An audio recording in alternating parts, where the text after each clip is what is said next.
Hema committee report പുറത്തുവിടരുത് എന്നാവശ്യപ്പെട്ട് നിർമ്മാതാവ് സജിമോൻ പാറയിൽ നൽകിയ ഹർജിയിൽ ഇന്ന് ഹൈക്കോടതി വിധി പറയും.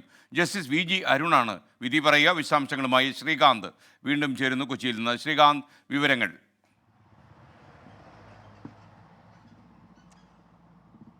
ഈ ഹേമ കമ്മിറ്റി റിപ്പോർട്ട് അത് ഈ സിനിമാ മേഖലയിൽ നടക്കുന്ന ചില അസുഖകരമായ പ്രവണതകൾ തുറന്നു കാട്ടുന്നതാണ് എന്ന് നേരത്തെ തന്നെ വിവരം പുറത്തു വന്നതാണ്.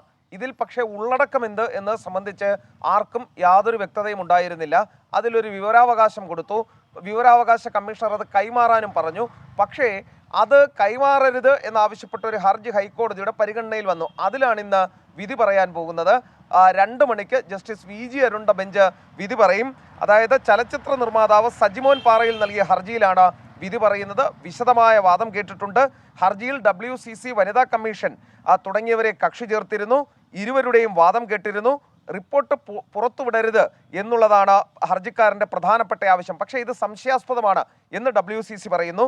സിനിമാ മേഖലയിലെ വനിതകളുടെ തൊഴിൽ സാഹചര്യം മെച്ചപ്പെടുത്താൻ സർക്കാരിനൊരു മാർഗരേഖയാണ് റിപ്പോർട്ടെന്ന് വനിതാ കമ്മീഷനും വാദിക്കുകയും ചെയ്യുന്നു. പക്ഷേ ഒരു കാര്യം, ഈ റിപ്പോർട്ട് പുറത്തു വന്നാൽ തന്നെ എന്തെങ്കിലും കാര്യമായി അതിൽ നിന്നും കിട്ടും എന്നുള്ള കാര്യത്തിൽ സംശയമുണ്ട്. കാരണം അതിൽ ഈ വ്യക്തിപരമായ പരാമർശങ്ങൾ ഒഴിവാക്കണമെന്ന നിർദ്ദേശമുണ്ട്.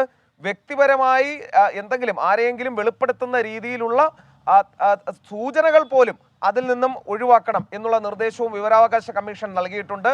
ഫലത്തിൽ അതിലെ ചില നിർദ്ദേശങ്ങൾ, അതിലെ ചില കണ്ടെത്തലുകളൊക്കെ തന്നെയായിരിക്കും പുറത്തു വരാൻ പോകുന്നത്. ഇനി അഥവാ അനുകൂലമായ ഉത്തരവാണ് കിട്ടുന്നതെങ്കിൽ അത് പുറത്തു വരാൻ പോകുന്നത് അതിൽ കാര്യമായ ഞെട്ടിപ്പിക്കുന്ന സ്ഫോടനാത്മകമായ കാര്യങ്ങളൊന്നും, പേരുവിവരങ്ങളടക്കമൊന്നും പുറത്തു വരാൻ പോകുന്നതുമില്ല. SKN.